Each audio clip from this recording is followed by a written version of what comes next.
እንዴት አላችሁ? እንደምን ቆያችሁ? ክቡራን የፋስት ስትሪመር ፈጣን መረጃ ቤተሰቦች ዛሬ ስለ አብርሽና ሩታ በዩቲዩብ ስለሚተላለፈው በጣም ተወዳጁ የፍቅር ድራማ በሚመለከት ሙሉ መረጃ ይዘንላችሁ መጥተናል። እስከ መጨረሻው አብራችሁን ቆዩ። እንግዲህ የአብርሽና የሩታ የዩቲዩብ ተከታታይ የፍቅር ድራማ በአሁኑ ወቅት በኢትዮጵያ የዩቲዩብ መንደር ውስጥ ከፍተኛ ተወዳጅነትን ካተረፉ የፍቅርና የኮሜዲ ስራዎች አንዱ ነው። ድራማው በተለይ በወጣቶች ዘንድ የሚወደድበት ምክንያት በገጸ ባህሪያቱ መካከል ያለው መዋሃድ እና እውነተኛ ስሜት መንጸባረቁ ነው። የድራማው አጠቃላይ ዝርዝር የሚተላለፍበት ቻናል በአብዛኛው በአብርሽና ሩታ ኦፊሻል የዩቲዩብ ቻናል ላይ ነው የሚለቀቀው። ዘውጉ የፍቅር ኮሜዲ ተብሎ ሮማንቲክ ኮሜዲ በሚባለው ስር ነው የሚመደበው። ዋና ጭብጡ ደግሞ ወይ ደግሞ ድራማ የሚተላለፍበት ጭብጥ ሀሳቡ የሁለት ፍቅረኛሞች የዕለት ተዕለት ውጣ ውረድ፣ ቅናት፣ መታረቅና በጋራ የሚያሳልፏቸው አስቂኝ ገጠመኞች ላይ የሚያተኩር ሆኖ ነው የሚተላለፈው።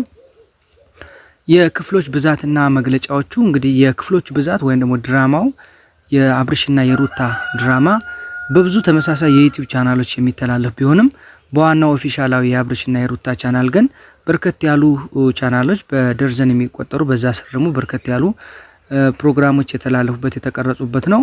ስለሆነም ድራማው ተከታታይና አሁንም የሚቀጥል በመሆኑ እስካሁን ድረስ በደርዘን የሚቆጠሩ ክፍሎች ተለቀዋል። የመጀመሪያዎቹ ክፍሎች መተዋወቃቸውና የፍቅር መጀመሪያውን ያሳያል። መካከለኛ ክፍሎቹ በጓደኛዎች ጣልቃ ገብነት የሚፈጠሩ አለመግባባቶችና የአብርሽ ቀልደኛ ባህሪ በሩታ ላይ የሚያመጣው ጫና ይታይባቸዋል። የቅርብ ጊዜ ክፍሎችን ስንመለከት ግንኙነታቸው እየጠነከረ መሄዱንና አንዳንዴም ለተመልካች ፕራንክ ወይም ደግሞ ቀልድ በማድረግ የሚያሳያቸው ትዕይንቶችን በብዛት ይዞ የመገኘቱ ነው።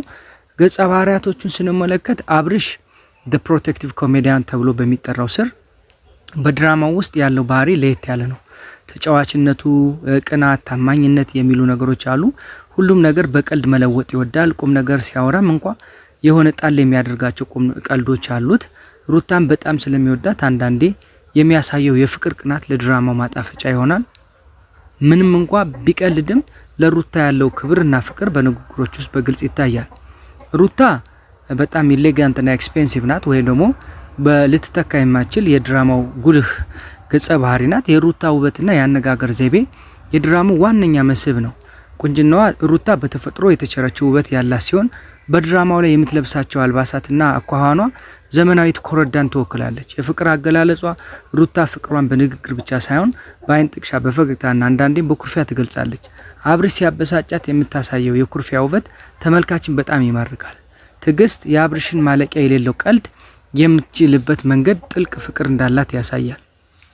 ልዩ ትውስታዎች በተለይ አብርሽ ሩታን ለማስደሰት ድንገተኛ ስጦታዎች ወይም ሰርፕራይዝስ የሚያደርግበት ክፍሎች በተመልካች ዘንድ የማይረሱ ናቸው። እንዲሁም በመካከላቸው የሚፈጠሩ ትናንሽ ጸቦችና ድጋሜ ሲታረቁ የሚያሳያቸው የፍቅር ስሜቶች የብዙዎችን ልብ ይነካል። አብርሽና ሩታን በተመለከተ እንግዲህ ሌሎች ዝርዝር ጉዳዮች ቢኖሩም ዋና ዋናዎቹ እነዚህ ናቸውና የአብርሽና የሩታ የዩቲዩብ ድራማ በአሁኑ ወቅት እንግዲህ በኢትዮጵያ በብዙ የዲጂታል መዝናኛ ዓለም ውስጥ ከፍተኛ ተጽዕኖ ካላቸው ስራዎች አንዱ ነው። ይህ ድራማ ከቀላል የዩቲዩብ ቪዲዮነት አልፎ አሁን ወደ ተከታታይ የፍቅር ታሪክ ወይም ደግሞ ዌብ ሲሪስ ያደገ ሲሆን በሚሊዮን የሚቆጠሩ ተመልካቾችን ማፍራት ችሏል። ስለሆነም ክቡራን አድማጭ ተመልካቾቻችን የአብርሽና የሩታን ተወዳጁን የፍቅር ተከታታይ ድራማ በዩቲዩብ በብዛት ብዙዎቹ እየተቀባበሉ የሚዘግቡበት ደረጃ ላይ ተደርሷል። አጠቃላይ ጭብቱን በሚመለከት ደግሞ ይሄን ያክል በክፍል 1 አስቃኝቻችኋለሁ። ሌላ ደግሞ በክፍል 2 እያንዳንዱን ገጸ ባህሪ እያነሳን ዝርዝር ቆይታ እናደርግበታለን። በተለይ ደግሞ ይሄ ኪነ ጥበባዊ ለዛ ያለው የድራማ የፍቅር ድራማ በመሆኑ በዩቲዩብ በጣም በርካቶቹ ላይክ እንደ ናይጄሪያውያን፣ እንደ ኬንያውያን እና እንደ ህንድና እንደ ሌሎች ሀገሮች ሁሉ አጫጭር የፍቅር ታሪኮቹ መሰራታቸው ለማህበረሰብ እድገትና ስልጣኔ ወሳኝ የሆነ ጠቀሜታ አላቸው። ሀሳቦችን የሚያስተነግዱበት መንገድም ኦፕን የሆነ የማህበራዊ ድረገጽ በመሆኑ ዩቲዩብ ላይ በመሆኑ ማንኛውም ሰው ሀሳብ የሚሰጣቸው በመሆኑ ለእንደዚህ አይነት ጥበባዊ እድገቶች ከፍተኛ ሚና ይኖራቸዋል። አዳዲሶች ሰብስክራይብ በማድረግ ለእንደዚህ አይነት ቁም ነገሮች ደግሞ አባል ይሁኑ። ላይክ፣ ኮሜንት እና ሼር ስለምታደርጉም ከልብ እናመሰግናለን። መልካም ጊዜ፣ መልካም ቆይታ።